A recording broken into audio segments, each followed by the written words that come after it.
The blizzard had killed 7 men in their cabins that week, but Friedrich Hartmann crawled out of the snow itself, steam rising from the tunnel behind him, his face warm and his supplies intact.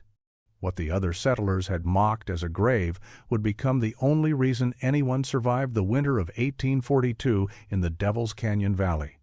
Before we go further, let us know in the comments if you've ever experienced a winter cold enough to make you rethink everything you know about shelter, and if stories like this fascinate you. Subscribe, because tomorrow's tale might just save your life someday. Friedrich Hartmann and Johann Steiner reached Devil's Canyon in late September of 1841.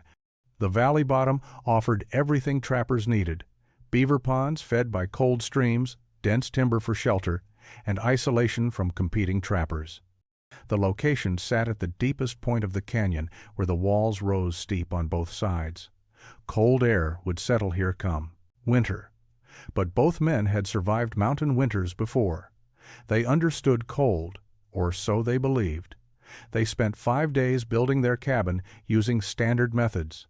Logs notched at corners, stacked to shoulder height, chinked with moss and mud, a simple door hung on leather hinges, a roof of poles covered with bark, and a layer of sod. The structure was serviceable, built to the same specifications as 100 other trapping cabins scattered through the Rockies. It would keep out wind and rain. It would provide shelter through the trapping season. That was enough. The first heavy snow came on November 9th. Friedrich had left at dawn to scout trap lines along the upper creek. Johann stayed at the cabin to process pelts from the previous day's haul. The snow began as light flakes but intensified rapidly. By midday, it fell so thick Friedrich could barely see 20 paces ahead. He abandoned his scouting and turned back toward camp, moving carefully through the accumulating drifts. He heard nothing unusual as he approached. No shouts for help, no sounds of struggle, just the muffled silence that heavy snow creates, absorbing all other noise. The cabin came into view through the white curtain of falling snow, and Friedrich stopped. The roofline looked wrong. The entire structure had collapsed inward, crushed under the weight of wet, heavy snow that had accumulated faster than the simple pole roof could bear. Friedrich ran the last 50 yards. He tore at the logs with his bare hands, throwing aside bark and branches and masses of snow.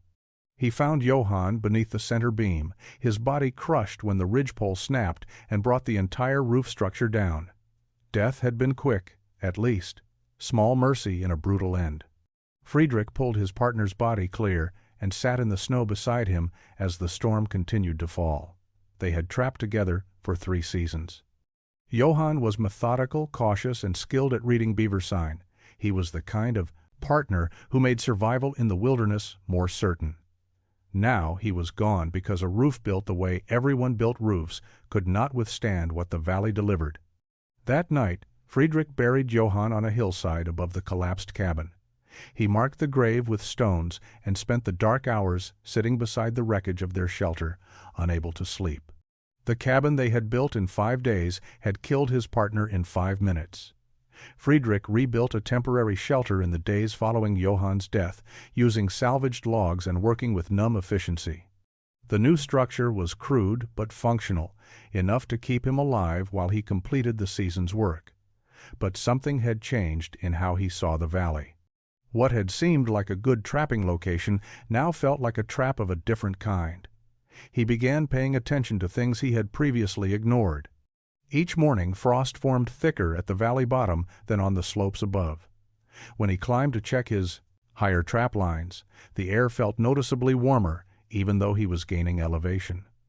This violated everything he thought he understood about mountain weather. Higher ground should be colder. But the valley bottom held onto cold like a cellar holds onto darkness. Friedrich started measuring.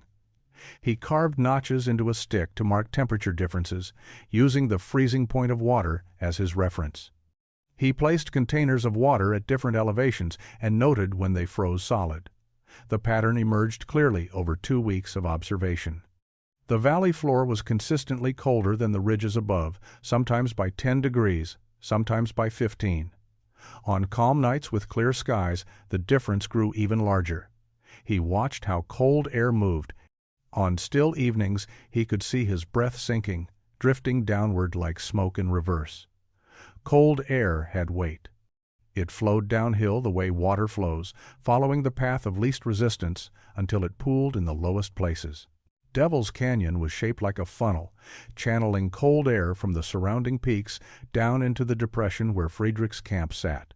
Every night, the coldest air from miles around settled into this exact location.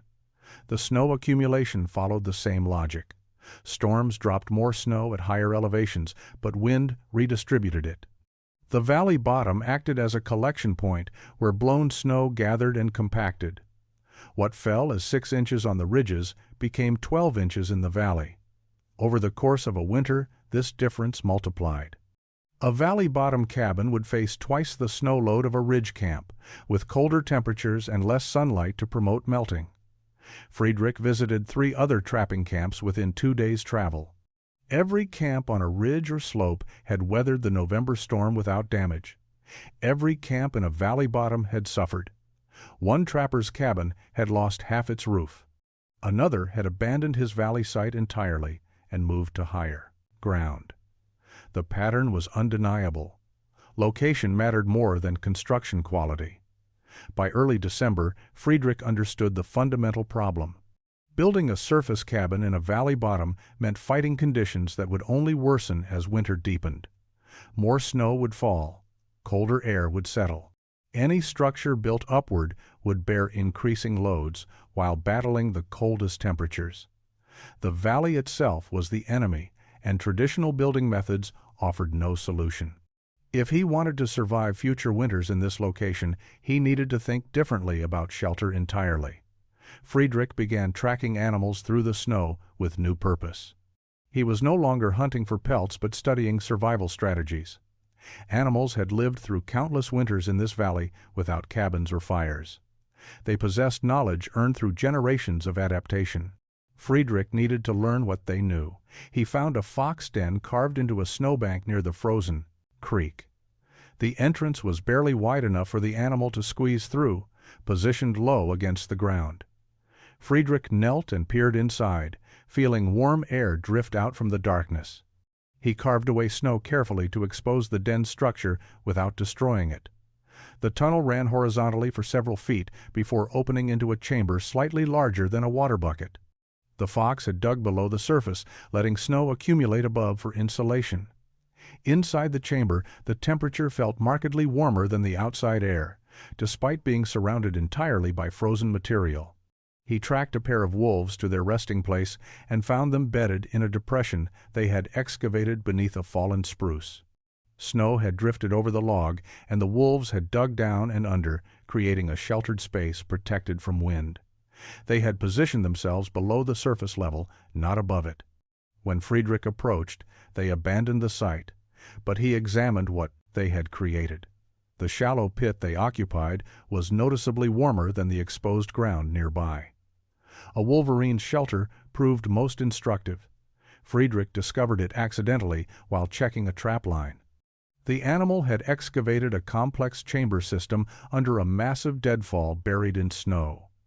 Multiple entrances allowed escape routes, but each entrance sat low and narrow.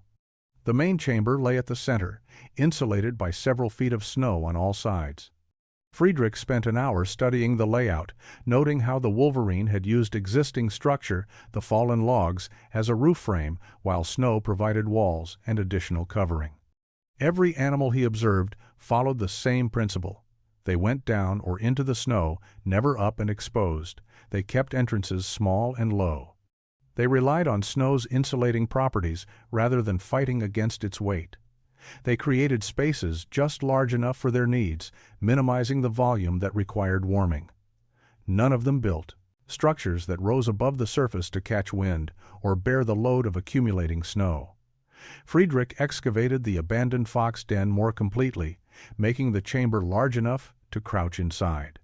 He brought a small tin of hot coals from his cabin fire and placed it in the chamber, then sealed himself inside the enlarged space. Within minutes, the temperature rose noticeably. The snow walls trapped heat with remarkable efficiency. When he emerged after half an hour, his body was warm despite the frigid outside air. The snow had functioned as insulation better than any cabin wall he had experienced. He returned to his temporary shelter that evening with a new understanding. Everything he knew about frontier construction was designed for conditions different from what this valley delivered. Animals thrived here by embracing principles that contradicted human building traditions. Friedrich began to wonder what might be possible if he abandoned those traditions entirely. Friedrich spent the next 2 weeks conducting experiments with the focused intensity of a man whose life depended on the results. He carved blocks of snow from areas where it had compacted naturally, testing how they held their shape. Fresh powder collapsed under its own weight, useless for construction. But snow that had settled for several days, compressed by its own mass and subjected to partial melting and refreezing cycles, possessed surprising structural integrity. He stacked blocks into walls, leaving them overnight to see if they would stand. The denser snow held vertical faces without collapsing. He excavated test chambers of various sizes into snowbanks, monitoring how they performed. Small chambers stayed warmer than large ones with the same heat source. Vertical walls proved more stable than angled walls, provided the snow had adequate density. He discovered that carved snow chambers actually strengthened over time as interior surfaces glazed from subtle temperature fluctuations, creating a harder shell that resisted deformation. Fire placement became his obsession. Friedrich built small fires in different configurations within his test chambers, observing what happened. A fire placed directly on the chamber floor melted the base, creating instability. A fire too close to walls melted them catastrophically. But a fire positioned in a stone-lined depression, elevated slightly and set back from structural snow, produced manageable heat. The key was minimal fire, just enough for warmth and cooking, never enough to rapidly melt surrounding material. He experimented with ventilation, using hollow log sections as chimneys. Smoke needed to exit, but the opening could not be so large that heat escaped uselessly. An angled chimney worked better than a vertical one, allowing smoke to rise while reducing direct heat contact with snow. He tested various angles, settling on roughly 45 degrees as optimal. The chimney needed to penetrate the roof structure at a point where melting would not compromise integrity. Friedrich sketched plans using charcoal on strips of bark. He calculated dimensions based on his body size. A living space needed to be large enough to lie down fully extended, sit upright, and store supplies. That meant roughly 8 feet long, 4 feet wide, and 4 feet high for the main chamber. The entrance could be narrower and lower, just enough to crawl through on hands and knees. He drew cross-sections, showing how cold air would pool at the entrance level while the elevated living chamber stayed warmer. Other trappers occasionally passed through and saw Friedrich crouched in snowbanks, carving and measuring and sketching. They asked what he was doing. He explained about thermal properties and air density and structural snow. They looked at him with expressions mixing pity and concern. Men who lost partners sometimes broke in the head. Grief could make a man act strange. Best to leave him alone and hope he came back to sense before he froze or starved. Friedrich did not argue. He simply continued his measurements and calculations, refining his understanding of what would be required. By late November, he knew exactly what he needed to build. Friedrich selected his construction site in early December after days of careful evaluation. He needed a location where snow had drifted deep against a natural rise in the valley floor. The spot he chose sat 30 yards from his temporary shelter, where prevailing winds had pushed snow into a massive drift against a low ridge. He probed with a pole and found depth exceeding 8 feet. Perfect. He began excavating on December 4th. The work was brutal. Friedrich removed snow in large blocks, cutting them free with a broad knife and lifting them out with his hands. Each block weighed as much as a small child. He stacked removed blocks upwind of his excavation site, creating a barrier that would catch additional drifting snow. The barrier grew as he dug deeper. The trench took shape slowly. Friedrich carved vertical walls, testing angles constantly. Snow wanted to slump at anything less than 90 degrees unless the density was perfect. He rejected sections where the snow felt too loose, moving his excavation line to find better material. The walls needed to stand unsupported through temperature fluctuations and the weight of the roof he would eventually build. By the third day, he had excavated down 6 feet. The work was exhausting. Lifting snow blocks from depth required strength that left his shoulders burning. His hands developed calluses on top of existing calluses. He worked from first light until darkness made further progress impossible, then returned to his temporary shelter to sleep and begin again at dawn. On the 5th day, 2 trappers heading north stopped to watch. They stood at the edge of Friedrich's excavation and stared down at him working at the bottom of what looked like a rectangular pit carved into the snowbank. "You digging a grave, Hartmann?" one called down. Friedrich paused and looked up. "Building shelter. In the snow? You've gone mad." "Maybe," Friedrich said. He returned to carving. The trappers watched for several more minutes. "You'll suffocate down there," the second one said. "Snow will collapse and bury you. We'll find your frozen body come spring." Friedrich set down his knife and wiped sweat from his face despite the cold. Cold air sinks, snow insulates. This will be warmer than any cabin. The trappers exchanged glances. "Grief's broken him," one muttered to the other, loud enough for Friedrich to hear. They left, shaking their heads. Friedrich worked for 2 more days. By December 10th, his trench measured 8 feet deep, 12 feet long, and 4 feet wide. The walls stood vertical and stable. He had carved the basic structure. Now came the more delicate work of shaping the entrance and preparing for the roof. He stood at the bottom of his excavation as evening approached, examining what he had created. The walls rose around him like a corridor cut into frozen earth. It looked nothing like shelter, but Friedrich knew what it would become. Friedrich faced a critical problem that threatened his entire design. He needed access to his trench shelter, but any opening large enough to walk through would allow cold air to flood the living space. He had watched heat escape through doorways in traditional cabins, felt the draft that came from any gap in a structure. His trench had no door, no frame to hang one on, just snow walls and whatever entrance he carved.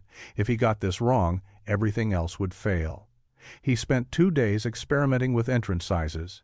First, he carved an opening 4 feet high and 3 feet wide at one end of his trench. That night, he lit a small fire in the main chamber and monitored temperatures. Cold air poured through the large entrance like water, settling at the bottom and pushing warmth upward and out. The living space never warmed adequately. He sealed the opening with packed snow and tried again. The second attempt used an entrance 3 feet high and 2 feet wide. Better, but still problematic.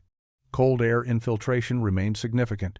He could feel it flowing inward at ground level, a constant river of frigid air that his small fire could not overcome. He sealed this opening as well, and reconsidered his approach entirely.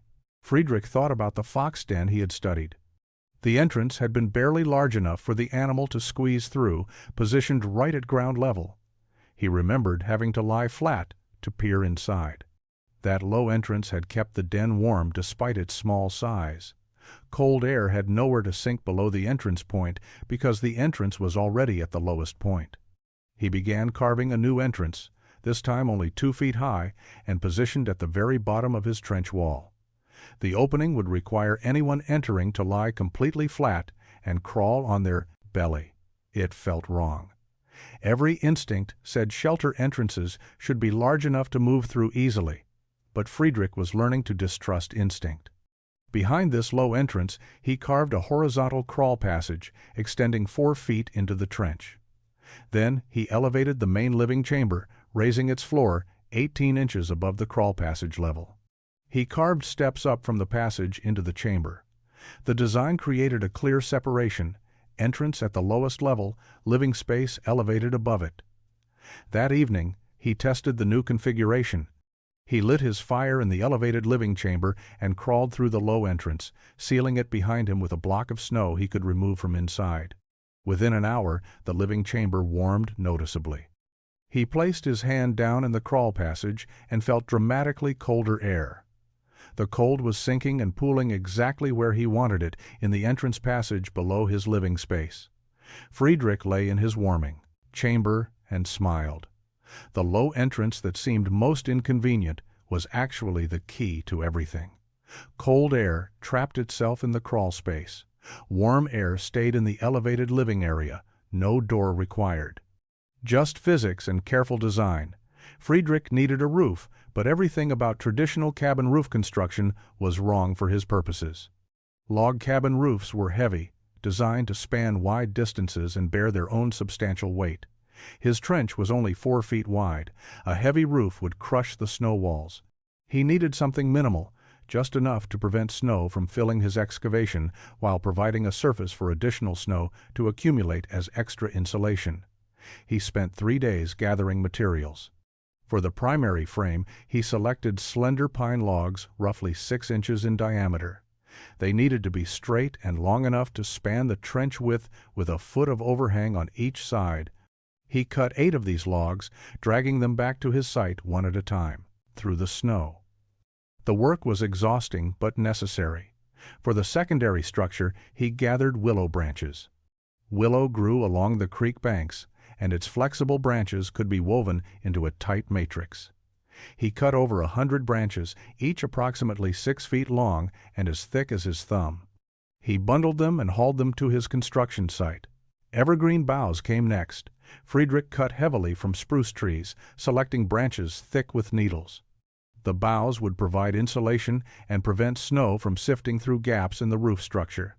He gathered enough to create a layer 8 inches thick across the entire roof span. The pile of greenery grew beside his trench. Finally, he retrieved 2 elk hides he had been saving to trade. The hides were large, well-tanned, and waterproof when treated properly. He had planned to get good value for them at a trading post. Now they would become the outer layer of his roof.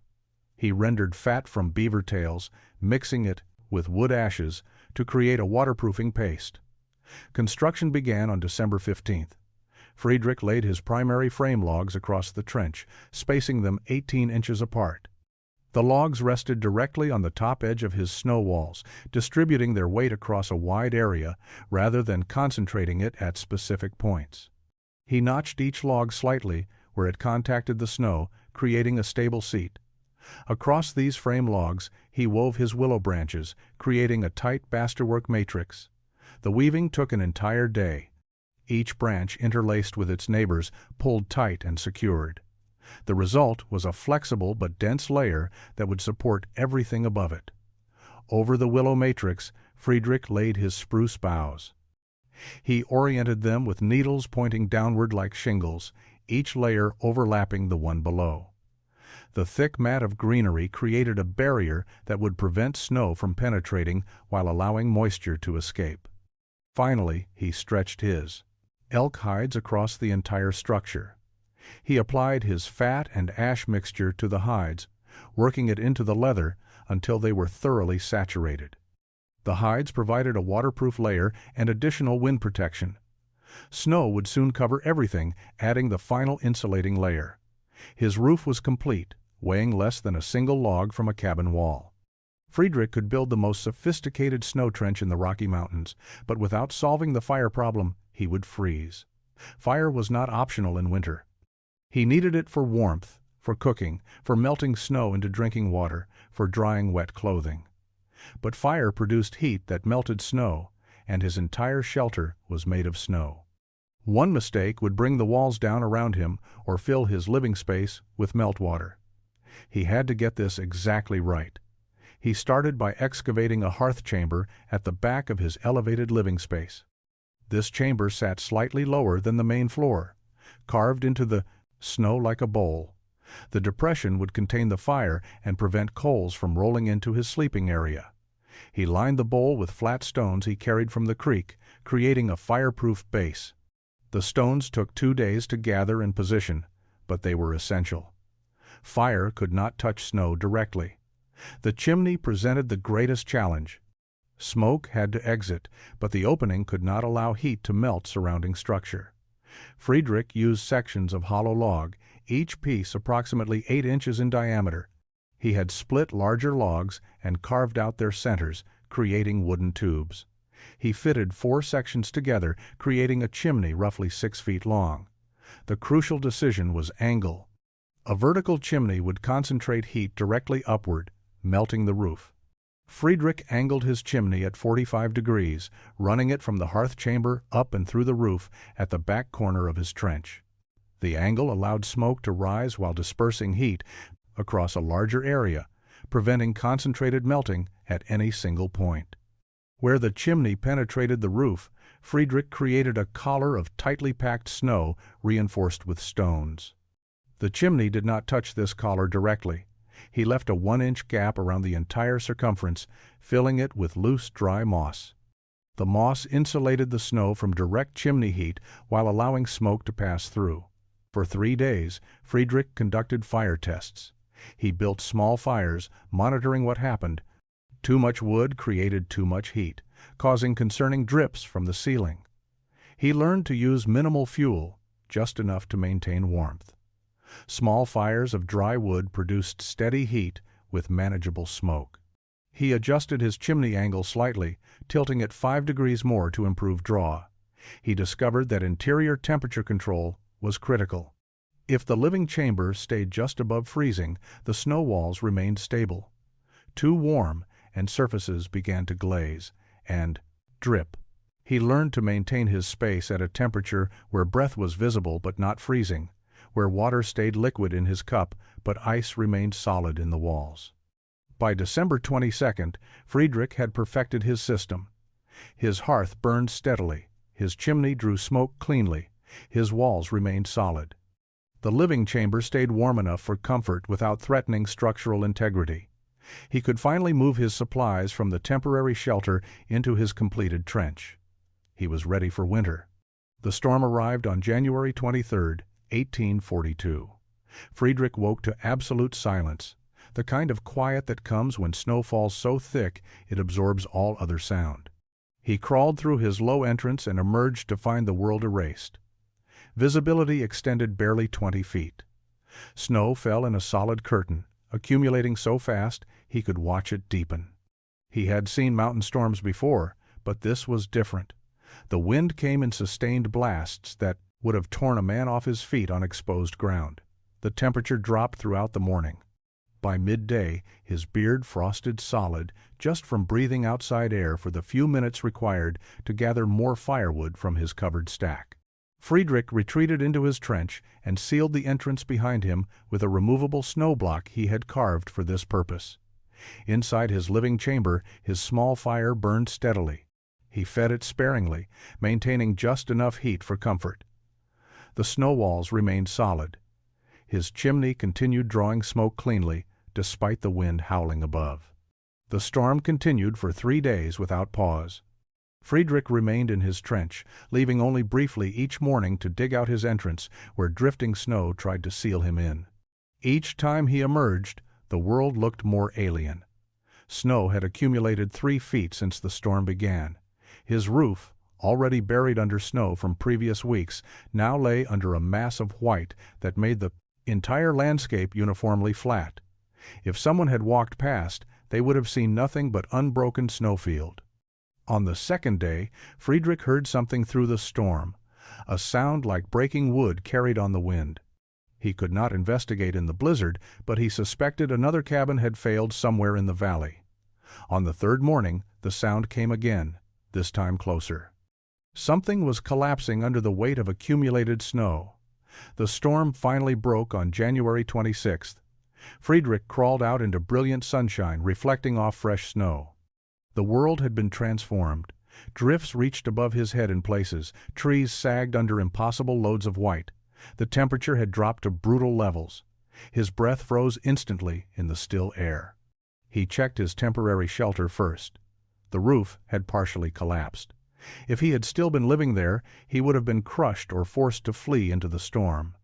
He traveled toward the nearest trapping camp 2 miles north, following a route he knew by landmarks now buried. The going was exhausting, breaking trail through waist-deep snow. He found the camp destroyed. The cabin roof had failed completely. Inside, he found William Kessler frozen, still in his bedding. The collapse had not killed him, but without shelter from the storm, the cold had. Friedrich found no sign that Kessler had even attempted to dig out or seek other refuge. Perhaps the storm had been too overwhelming. Perhaps he had simply given up. Friedrich counted 4 more deaths over the next week as survivors began moving through the valley. 3 trappers arrived at Friedrich's site on February 2nd, following smoke from his chimney. They found him outside his trench, processing a beaver pelt in weak winter sunlight. He looked healthy, well-fed, and comfortable. The contrast with their own haggard appearance was stark. They had survived the storm by abandoning damaged cabins and huddling together in the lawn. One structure that remained partially intact, burning furniture when firewood ran out, rationing food, expecting to die. "Hartmann," one of them said, staring at the snow-covered landscape. "Where's your shelter?" Friedrich pointed downward. "There." They saw nothing but snow. Friedrich walked to a small depression and began clearing the entrance with his hands. Within minutes, he had exposed the low opening. Warm air drifted out, visible as steam in the cold. The trappers approached cautiously, looking into the tunnel as if it might be a trick. "You lived in that? Through the storm?" one asked. "Come inside. I'll show you." Friedrich crawled through the entrance. The trappers followed reluctantly, squeezing through the low passage and emerging into his living chamber. The space was warm, dry, and organized. Supplies hung from wooden pegs driven into the snow walls. His fire burned steadily in the stone hearth. The ceiling showed no signs of melting or collapse despite being made entirely of snow. They stayed for 2 hours while Friedrich explained everything. The vertical snow walls that provided insulation, the low entrance that trapped cold air before it reached the living space, the minimal roof that carried snow load without collapsing, the angled chimney that vented smoke without melting structure.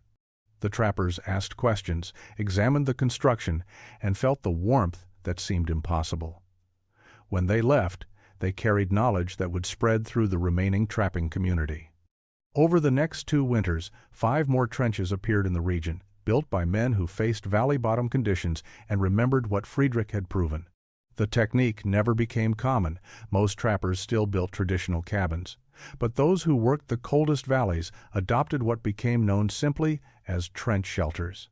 Friedrich left the mountains in 1845 when the fur trade collapsed. He sold his equipment, packed what remained of his supplies, and traveled west to Oregon Territory. He married a widow in Salem in 1847, helped raise her 2 children, and worked a small farm for 21 years. He rarely spoke of his trapping days. When he did, he never mentioned the trench. Friedrich Hartmann died quietly in his sleep in October of 1868 at age 62. His name appeared in the Salem newspaper obituary as a farmer and family man. No mention was made of the winter he survived when 7 others froze, or the shelter he built that changed how some men thought about snow. But in the mountains, for decades after, trappers caught in valley freezes remembered a simple principle. When the cold comes and the snow gets deep, dig down instead of building up. Let winter protect you from itself. The technique saved lives that were never recorded, prevented deaths that left no graves. The warmest shelter was the one nobody could see.